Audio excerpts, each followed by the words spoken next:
tells me that faith means a strong belief in the doctrines of a religion based on spiritual conviction rather than proof.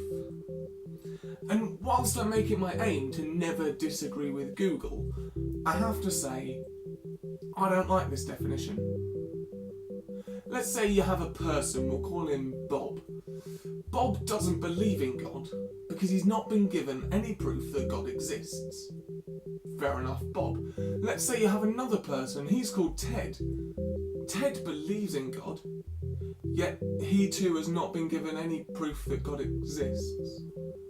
But wait a minute, that makes no sense. You see, I want to redefine faith. Because faith isn't, as Google says, a lack of proof.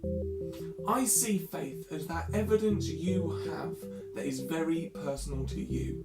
Only you have experienced it. You tell somebody else about it and they don't get it. But that doesn't mean you have no evidence. You have your own uniquely branded bit of evidence that God has given you.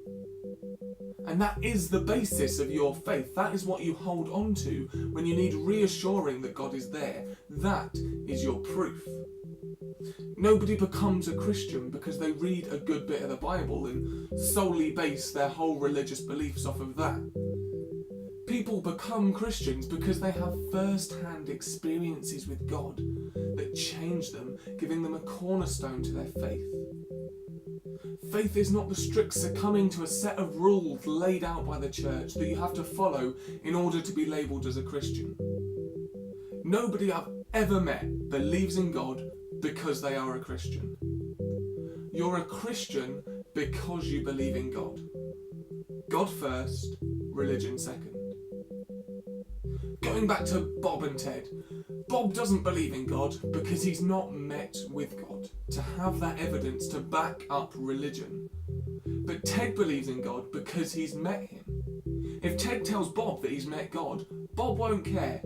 He has no reason to. But that is the be-all and end-all of Ted's faith. Proof. So if anybody ever tells you that your faith is unfounded, not based in any truth, then hold firm to the knowledge that you have your own bit of proof. Nobody else will understand, but maybe one day they'll find their own bit of truth to hold on to themselves.